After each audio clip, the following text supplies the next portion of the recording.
today to talk about gratitude. Have you ever noticed how easy it is to be grateful when things are going our way, but how difficult it is to be grateful when things don't go our way?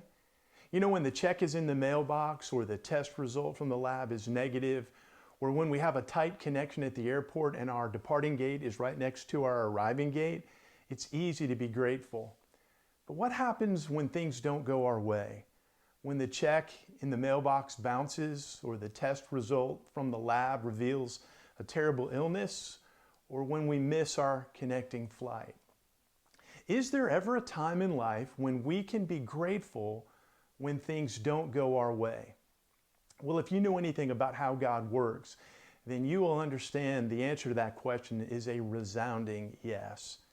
Sometimes things in life don't go our way, not because of bad luck or bad timing, being in the wrong place at the wrong time. Sometimes things don't go our way because God has a better way. Think for a moment about unanswered prayers. We've all been there. But if your prayers sometimes are unanswered, you are in great company. Both Moses and King David, two towering figures in the Bible, experienced the struggle with unanswered prayer. Let that sink in. Moses was a man who the Bible says spoke with God face to face. And the Bible describes King David as a man who was after God's own heart. And yet both Moses and David had to learn to trust God even when God said no.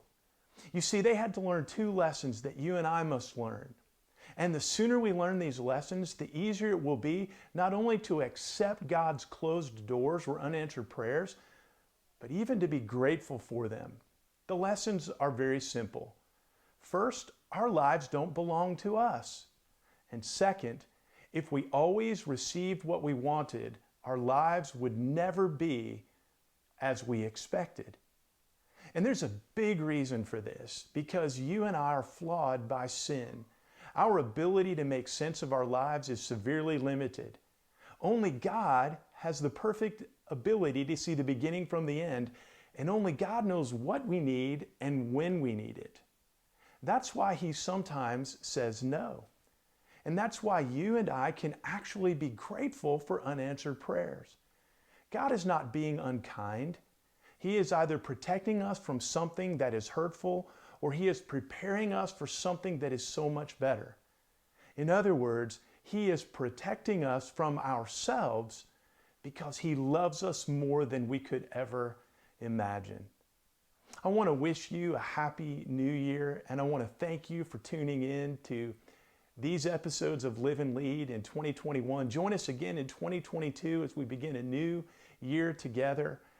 God bless you, and may 2022 bring to you not only answered prayers, but unanswered prayers. And may you be grateful.